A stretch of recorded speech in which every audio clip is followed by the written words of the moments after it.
गांव पंचायत में और कुछ हो या ना हो, आपके बच्चों के लिए, सभी के बच्चों के लिए बढ़िया पढ़ाई का व्यवस्था, रोजगार का व्यवस्था होना चाहिए कि नहीं होना चाहिए? एक एक आदमी हाथ उठाइए, वीडियो बनेगा। हाथ उठाकर बोलो, होना चाहिए कि नहीं होना चाहिए? जोर से बोलिए, होना चाहिए कि नहीं होना चाहिए? होना चाहिए, होना चाहिए। देख लीजिए यहाँ का लोग कितना समझदार है। सब लोग कहा है कि अपने बच्चों के पढ़ाई और रोजगार के लिए वोट दिया है। देखिए अपने अपने कुर्ता का दशा देखिए। चुप अभी कितना जोर से बोले हैं। ए भैया, पढ़ाई और रोजगार होना चाहिए, और आप पढ़ाई रोजगार के लिए वोटे नहीं दिए। नेताजी को गरिया रहे हैं। ए भैया, मुखिया लूट लिया। ए भैया, विधायक जी ठग लिए। अरे आप तो अपने बच्चा को ठग रहे हैं। जब आपने और कुछ किया हो न किया हो, आपने जिसको भी पिछले 30 वर्ष में वोट दिया, यहाँ पर कई लोगों ने 5 किलो अनाज के लालच में मोदी जी को, भाजपा को वोट दिया है।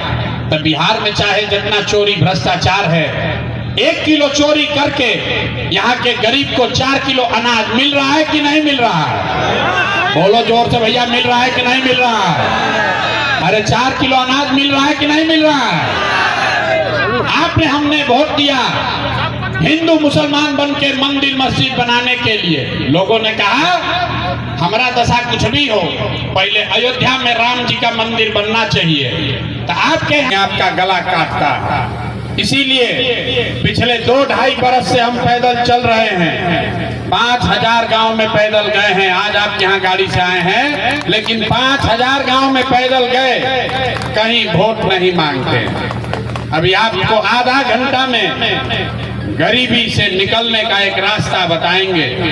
आप उसको सुनिए, समझिए, ठीक लगे तो अपनाइए, और न ठीक लगे तो जैसे जिंदगी चल रहा है वैसे चलाइए। प्रशांत किशोर की जिंदगी पर उससे कोई फर्क पड़ने वाला नहीं है।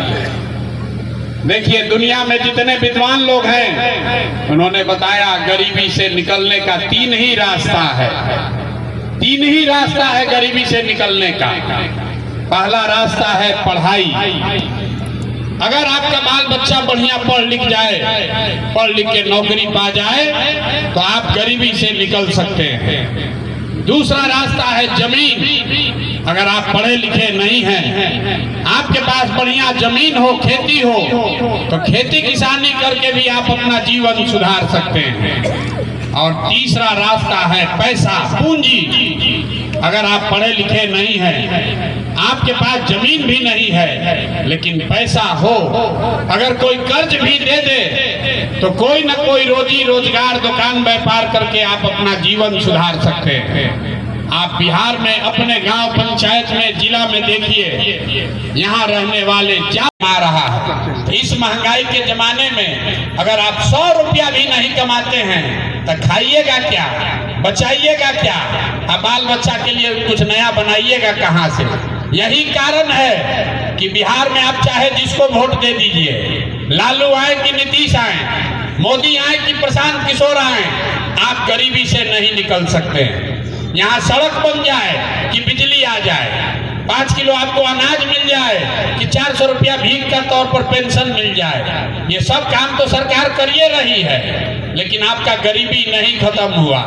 गरीबी खत्म तब होगा जब आपके बच्चों के लिए पढ़ने की व्यवस्था हो। गरीबी खत्म तब होगा जब किसानों को खेती से खाने के लिए नहीं, कमाने का उपाय किया जाएगा।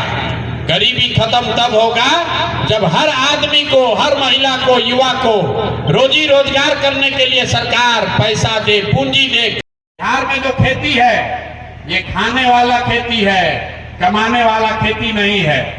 आप जो लोग खेती करते हैं, उससे आपको धोती का, साड़ी का जुगाड़ हो जाएगा, नून तेल खाने का व्यवस्था है। लेकिन खेती किसानी करने वाले लोग को पता है, अगर आपके घर में कोई बीमार पड़ जाए, बेटी का ब्याह लग जाए, तो खेती करने वाले को 2-4 कट्ठा जमीन बेचे बगैर उपाय उसका नहीं है। तो आपके पास पढ़ के आगे बढ़ने का रास्ता है नहीं, खेती से कमाई है नहीं। एक रास्ता बचा पैसा का। अगर आपके पास पूंजी होता कुछ नहीं करते, 4 गो गाय भैंस तो सब पाल लेता, वो आप क्यों नहीं कर पाए? वो इसलिए कि याद रखिए, बिहार में 100 में 80 आदमी, याद रखिए 100 में 80 आदमी दिन में 100 रुपया भी नहीं कमाता। आज भी दिन में 100 रुपया नहीं कमाता है। लोग कहता है भैया मजदूरी 300 है, 100 रुपया कैसे नहीं कमाता है? तो भैया परिवार में 5 गो आदमी है, एक आदमी मजदूरी कर रहा है तो दिन में कितना रुपया हुआ? 60 रुपया हुआ। अगर 300 रुपया भी मजदूरी है तो एक परिवार में 60 रुपया हुआ प्रति व्यक्ति, और उसको भी 300 दिन मजदूरी नहीं मिल रहा। 100 में 80 आदमी दिन में 100 रुपया भी नहीं कमा रहा है। इस महंगाई के जमाने में अगर आप 100 रुपया भी नहीं कमाते हैं तो खाइएगा क्या, बचाइएगा क्या, अब बाल बच्चा के लिए कुछ नया बनाइएगा कहां से? नेता का नहीं, किसी दल का नहीं, आपका बिहार की जनता का हाथ पकड़े हैं। और आपके बीच से ही जैसे आप दही को मथ के मक्खन निकालते हैं, वैसे ही आपके बीच से ऐसे लोगों को चुनकर निकालेंगे जो गरीब हो अमीर हो, लेकिन आपके लिए जीने मरने वाला हो, और आपके वोट से उसको जिता कर लाएंगे ताकि 2025 में लालू का राज नहीं, नीतीश का राज नहीं, मोदी का राज नहीं, प्रशांत किशोर का भी राज नहीं, 2025 में आपका जनता का राज कायम होना चाहिए। होना चाहिए कि नहीं होना चाहिए? होना चाहिए कि नहीं होना चाहिए? ना सोच के बताइए, लालू जी का राज की जनता का राज? जनता का राज। आप मत बोलिए, माइक में मत बोलिए, जोर से बोलो भैया। लालू जी का राज चाहिए कि जनता का राज चाहिए? नीतीश का राज चाहिए कि जनता का राज चाहिए? मोदी जी का राज चाहिए कि जनता का राज चाहिए? ना, जिसको मोदी जी का चाहिए मोदी जी बोलो भाई, झूठ बोलोगे फिर पकड़ा जाओगे। लालू नीतीश मोदी का राज की जनता का राज? ना, आधा आदमी हाथ ना उठा रहा है, सोच रहा है बहुत चालाक है। आपके जात का है तो दीजिएगा कि नहीं दीजिएगा? ना, जोर से बोलिए, दीजिएगा कि नहीं दीजिएगा? आपके धर्म का होगा तो दीजिएगा कि नहीं दीजिएगा? अब 500 रुपया देगा तो दोगे कि नहीं दोगे? 1000 रुपया देगा तो दोगे कि नहीं दोगे? ना, 1000 रुपया देगा तो पैसा लेना है। नेताजी बच्चों की चिंता क्या होती है, एक बार जरा लालू जी को देखिए, सीखिए लालू जी से। लालू जी को अपने बच्चे की चिंता है। लालू जी का लड़का 9वां पास नहीं किया, लेकिन लालू जी को चिंता है कि हमारा लड़का बिहार का राजा बने। हम ये बात कहते हैं, लोग समझता है कि हम लालू जी का शिकायत कर रहे हैं। अरे नहीं, हम लालू जी की तारीफ कर रहे हैं।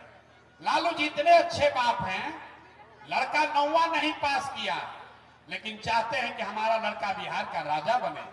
और आप अपना दशा देखिए, आपका लड़का मैट्रिक पास कर लिया, 12वीं कर लिया, BA में कर लिया, उसको चपरासी का भी नौकरी नहीं मिला, नीतीश कुमार डाक बंगला पर दौड़ा दौड़ा के मरवाया, लेकिन आपको अपने बच्चों की कोई चिंता नहीं है।